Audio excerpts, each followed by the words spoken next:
Hello everyone. So we are here now at the Saint Marta Grotto. Nazareno. Grotto doon ng Nazareno pa. So ayan. Yan. Yan si Ate Malo kasama ko. So itutur ko kayo ng bongga. Ha? Oh! Dito sa Santa Marta. Oh. Yes, naandyan sila unexpectedly. Ayan, nagtatago kasi mas malamig dito. Kaya nga. Yan. Sasakay namin sapatos. Oo naman.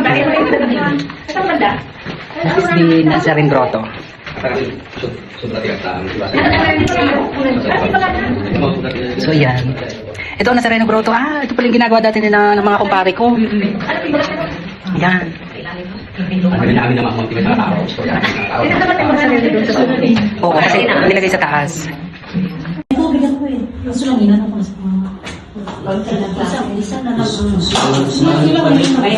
Hi, Chris.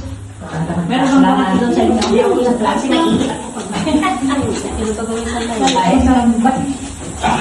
Malamig dito, no? Nawala yung nasa rin dito. Nandun na sa kabila. Nilagay dun sa kabila. Dito kayo dito, nabuhukay kami dito.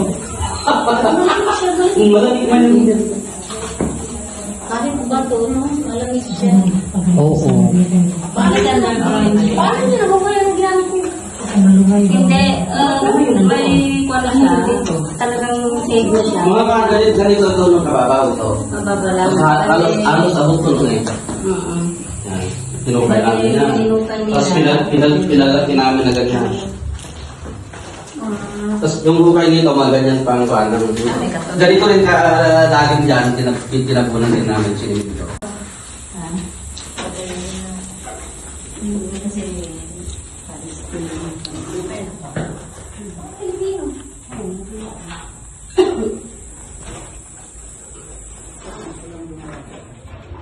Wala ko na naglagay doon.